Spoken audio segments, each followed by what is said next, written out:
These aircraft have one thing in common: the Garrett TPE331, the most popular engine for today's fast, high-flying turboprops, for two main reasons: basic design and superior installed performance.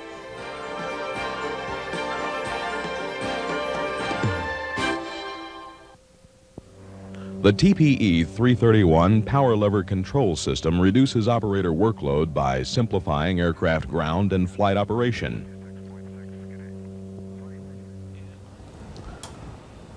The objective of this program is to increase your understanding of the power management system. After watching this program, you'll be able to identify and describe how lever movements affect engine operation. Power management refers to the positioning of cockpit levers to control power and load in flight or on the ground. Under all ground or flight operating conditions, two items must be controlled: fuel to produce power and the propeller to regulate load. The power lever provides the pilot with single lever control.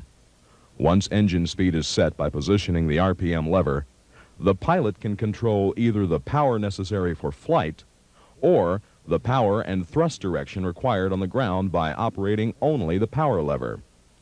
There are four major components responsible for this power management system: the propeller governor, the propeller pitch control, the manual fuel valve, and the underspeed fuel governor. The two components involved in propeller control are the propeller governor and propeller pitch control. Each is responsible for regulating propeller blade angle during certain modes of operation. The propeller governor meters the propeller control oil as a function of RPM in normal flight range and is an upper speed limiting device. On the other hand, the propeller pitch control meters the propeller control oil when RPM is below the propeller governor control range. The remaining components, the manual fuel valve and the underspeed fuel governor, are responsible for control of fuel. The fuel control has two shafts. The left shaft operates the manual fuel valve. This valve meters fuel in response to power lever demands for high power. The shaft on the right adjusts the underspeed fuel governor. The underspeed fuel governor meters fuel to maintain a selected minimum RPM. In other words, it limits the low speed at which the engine can run. The power lever on the 331 engine serves as a throttle. It's connected to the manual fuel valve on the fuel control and essentially provides the same throttle function that you're accustomed to in piston-powered aircraft. The RPM lever provides propeller control through a connection to an adjustable propeller governor. In principle, the TPE331 propeller governor operates the same way it does in the reciprocating engine. It adjusts the propeller blade angle to maintain a selected RPM. On the ground, the TPE331 powered aircraft has two desirable operational characteristics. First, it can reduce engine RPM on an engine that is basically designed for constant speed operation, thereby reducing propeller noise. And secondly, it can reverse propeller blade angle. This reverse thrust can be used in safely braking and taxiing the aircraft. It's particularly valuable when the runway is ice-covered or when other conditions make brake operation less effective. The TPE331 engine uses a conventional variable pitch, constant speed propeller. This propeller is operated primarily by increasing and decreasing oil pressure from a simple flyweight metering valve called a governor. Flyweights move out as a result of centrifugal force and oppose a speeder spring. When these forces are balanced, the position of the metering valve allows the correct oil pressure to be applied to the propeller. It's important to understand that the governor responds only to changes in RPM and has no way of recognizing what blade angle exists and in which direction thrust is being provided. Since the propeller governor is attached to and driven by the accessory section of the engine, The speed of the engine is the speed that the governor senses. When additional fuel enters the engine, the increase in speed increases centrifugal force, which causes the flyweights to move outwards. The flyweights then pivot to compress the spring, changing the metering valve's position and reducing the oil pressure to the propeller. This allows the propeller to move toward a higher blade angle, causing an increase in load while maintaining the same speed. Since the propeller governor can't recognize blade angle or select a reverse thrust condition, a separate system is required to obtain a negative blade angle. The propeller pitch control is the device that performs this function. In order to maintain the simpler and safer aspect of the TPE331 power lever control system, specially shaped cams in the manual fuel valve and the propeller pitch control are connected to one power lever. As the power lever is moved from one position to another, the cams provide the desired signal to the fuel and propeller pitch control. For example, let's assume that the power lever is at the flight idle detent. When the power lever is advanced forward of flight idle to produce power for takeoff, the design of the propeller pitch control cam momentarily holds the propeller at a fixed blade angle. If, at the same time, following the constant speed engine theory, the design of the cam in the fuel control causes an increase in fuel flow while carrying the same load, the RPM would also increase. Likewise, if the power lever is retarded and its fuel flow reduced while the propeller pitch control remains at a fixed blade angle, the RPM decreases. By now, you can see how the cams and individual components are designed to cause the desired responses when the power lever is moved. Let's add a second lever to the system. The RPM lever is connected to the underspeed fuel governor in the fuel control and the propeller governor in the propeller control system. As the pilot advances the RPM lever to takeoff or the high RPM position, the mechanical linkage from that lever will recalibrate the underspeed fuel governor to 97% RPM and the propeller governor to 100% RPM. With each governor calibrated and the engine running at 97%, the power lever is advanced toward the takeoff position. As RPM increases above 97%, it approaches the setting of the propeller governor. As soon as the propeller governor senses 100% RPM, it takes control of the propeller and causes a blade angle increase, holding the RPM steady by increasing propeller load. From this point and throughout the flight, the power lever is controlling fuel. The propeller is being controlled by the propeller governor at the speed set by the RPM lever position. This is called propeller governing mode of operation. During this mode, the underspeed fuel governor and the propeller pitch control are not active and serve no control function. Beta is an engineering term used in describing propeller blade angle, and beta mode of operation identifies ground operation. When landing the aircraft, the pilot brings the power lever back to reduce fuel. Since the fuel flow is no longer capable of maintaining engine RPM as calibrated by the propeller governor, the RPM drops until it reaches the setting of the underspeed fuel governor. At this point, the pilot is controlling the position of the propeller by power lever movement of the propeller pitch control. The underspeed fuel governor, on the other hand, is providing sufficient fuel, preventing engine speed from dropping below the setting represented by the RPM lever position, in effect limiting the low speed at which the engine can run. Remember, the propeller governor is an upper speed limiting device, and the underspeed fuel governor is a low speed limiting device. Power lever control over the engine and the propeller during the critical landing period is obvious.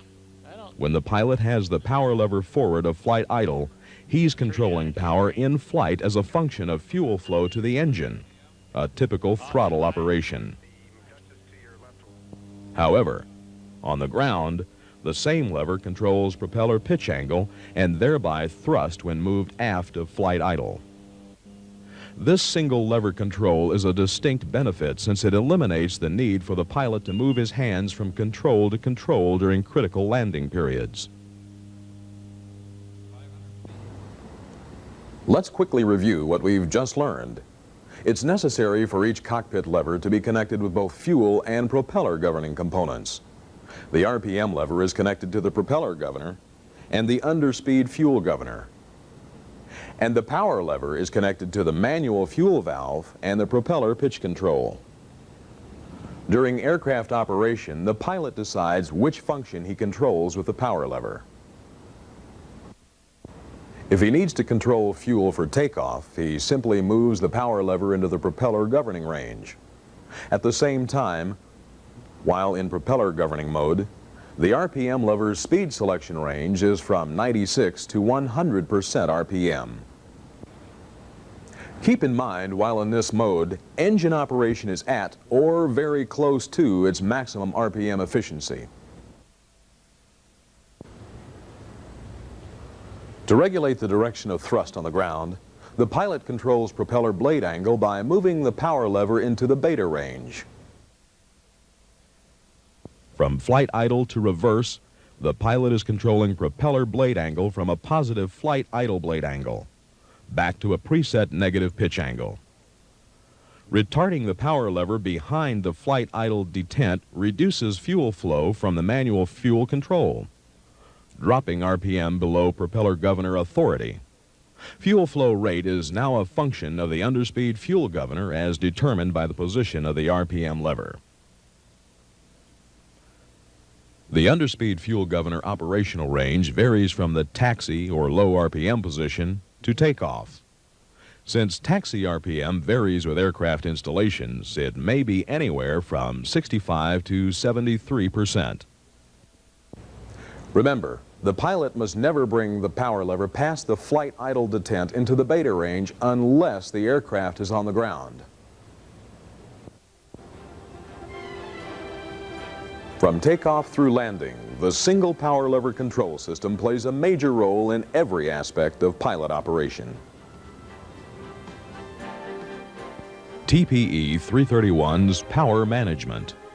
Simple, effective, designed with you in mind.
This program is part one of a three-part series devoted to the rigging procedures for the TPE331 turboprop engine. It illustrates in a step-by-step fashion the installation and adjustment of the various linkages and control system components. As designed, the TPE331 power management system reduces operator workload by simplifying aircraft ground and flight operation. In order to ensure the correct operation and response of each component within the control system, the engine and airframe control linkage assemblies must be precisely adjusted and in proper working condition. In part one of this three-part series, we will review control system operation and the procedures for assembling the concentric shaft. Part two covers the installation and rigging procedures for the control rods, arms, and levers that connect the fuel propeller system components. Part three deals with engine operational checks and various adjustment procedures for the engine control system linkage assemblies. This entire rigging series is designed for Woodward fuel control installation typical of engine models through and including -12s. After viewing this three-part series and by applying the most recent maintenance manual procedures, you should be able to install, rig, evaluate, and correct control system rigging problems. Complete engine control system rigging can be divided into 4 basic procedures. Make sure that the aircraft is properly rigged. The engine must be properly rigged to itself. The interfacing of these control linkage assemblies must be successful. And finally, with the aircraft and engine properly rigged, the propeller flight idle blade angle can be set. Each of these procedures is covered in detail in the respective engine or aircraft maintenance manual.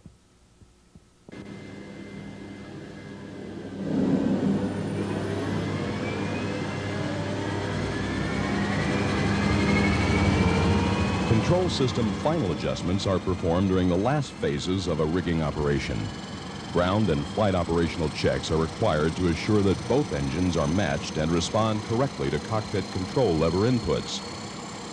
The ground operational checks and adjustments include verification of flight idle blade angle and, if required, propeller governor, fuel control, and control linkage adjustments. After completing these ground operational checks, aircraft flight checks must also be performed. These checks ensure symmetrical engine operation and control throughout the entire flight envelope. However, these in-flight checks will not be covered in this three-part series. Check your aircraft maintenance and flight manuals for specific details. Remember that incorrect rigging may result in split engine parameters, split power levers, split RPM control levers, difficulty in setting power or RPM, and poor landing characteristics.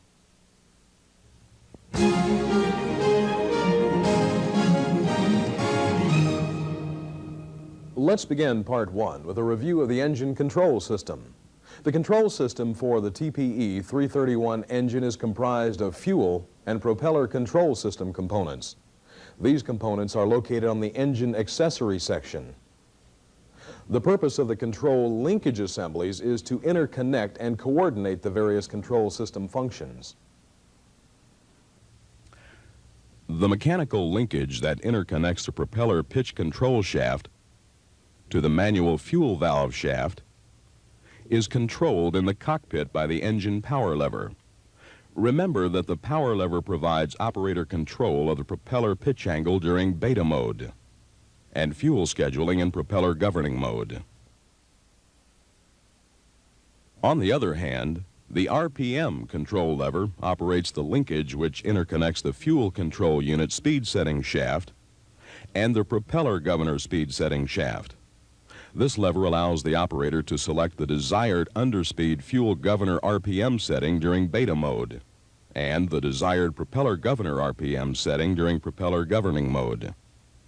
The concentric shaft assembly, which is part of the control system linkage, serves to interconnect and coordinate the motion between these various control system functions. Note that during this program, all dimensions, angles, and clearances are for illustrative purposes only, and in all cases, the procedures contained in the maintenance manuals for your specific installation will supersede this training material.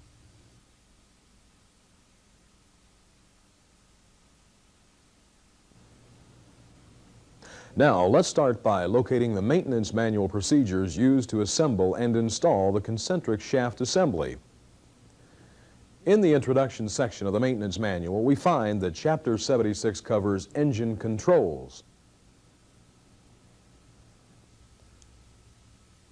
The effectivity code list is also located in this section and should be used to identify and obtain the code symbol for your engine model number. Turning to the table of contents in Chapter 76, we find that maintenance practices for the control linkage assembly are detailed in 76-10-01. This chapter covers the removal installation and adjustment test procedures that are used throughout this program. Additional reference materials are contained in the illustrated parts catalog. The IPC provides a breakdown of the linkage assemblies and identifies by part number the exact location of each item needed during the installation procedure. To simplify the assembly of the concentric shaft, let's identify each part, starting with the engine fuel pump assembly. Notice that the concentric shaft bracket is an integral part of this casting. The outer shaft assembly includes the outer shaft arm, the outer shaft serrated lever, the outer shaft, the outer shaft lever, the spring assembly, and finally, the outer shaft serrated arm. The inner shaft assembly consists of the inner shaft and the inner shaft lever. The remaining items are bolts, washers, nuts, screws, and shims that are used when assembling the concentric shaft. It should be noted that the terminology used to identify certain parts of the concentric shaft can be affected by the engine installation. Since this training program covers all engine models, we will not use the terms upper and lower when identifying these specific parts. For your own reference, however, remember that an upper outer shaft serrated lever on an inlet down engine becomes a lower outer shaft serrated lever on an inlet up engine. This holds true for any part that is generally identified by its relative engine position. To assemble the concentric shaft, install the outer shaft serrated lever onto the outer shaft. When positioning the lever onto the shaft, be sure that the outer shaft splines protrude through the lever between 10 and 20 thousandths of an inch.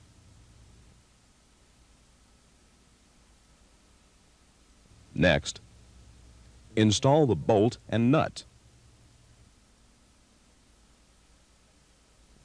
and tighten the nut to the specified torque value as found in the maintenance manual. Be sure this bolt is installed correctly. It's critical that the bolt does not interfere or restrict movement of the control system linkage. After completing this step, install the assembled outer shaft and serrated lever into the concentric shaft bracket. Next, install the outer shaft lever onto the outer shaft. This step is accomplished by holding the outer shaft and aligning the outer shaft lever to within 10 degrees clockwise of the outer shaft serrated lever. This position should be checked by sighting through the bolt holes in the outer shaft levers. After achieving the correct angle relationship between the two levers, use a thickness gauge to adjust the position of the lever on the outer shaft to obtain a 6 to 14 thousandths of an inch clearance between the outer shaft lever and the bracket assembly. When this clearance is achieved, torque the screw to the specified value as found in the maintenance manual. After torquing the screw, and before moving to the next step, double-check this clearance. Next, we'll install and shim the outer shaft arm onto the outer shaft bushing. First, install a trial number of special washers. These washers are identified in the IPC and available in varying thicknesses. Washers must be selectively added or removed in order to adjust the final clearance between the outer shaft arm and the inner shaft assembly. Here's a helpful hint to aid in the shimming process. With the washers and arm installed on the bushing, temporarily install the inner shaft assembly. Then, by using a thickness gauge, measure the clearance between the outer shaft arm and the inner shaft assembly. Now add or remove special washers as needed to obtain a clearance of 5 to 15 thousandths of an inch. Since these parts are not secured to the assembly and could possibly fall off during the next steps, temporarily remove and set aside this entire assembly. Remember, all parts must be reinstalled following the next step, so be especially careful not to misplace these special washers. Now, let's install the spring assembly and position the outer shaft serrated arm onto the outer shaft. First, install the spring over the shaft and engage the spring into the slot on the outer shaft lever. Next, place the outer shaft serrated arm onto the spring assembly, but do not engage the splines. Rotate the spring and arm clockwise until the face of the spring tab lines up with the locking screw slot in the outer shaft lever. Now, engage the splines.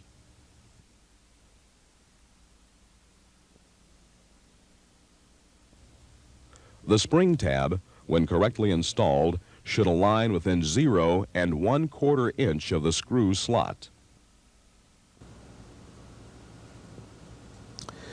If the special washers, the outer shaft arm, and the inner shaft assembly were temporarily removed during the previous step, then reinstall them at this time. The next step is to install the inner shaft lever.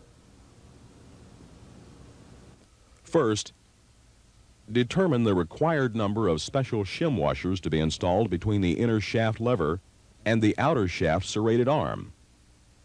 Once again, install a trial number of shim washers on the inner shaft, then temporarily install the inner shaft lever and its retaining screw.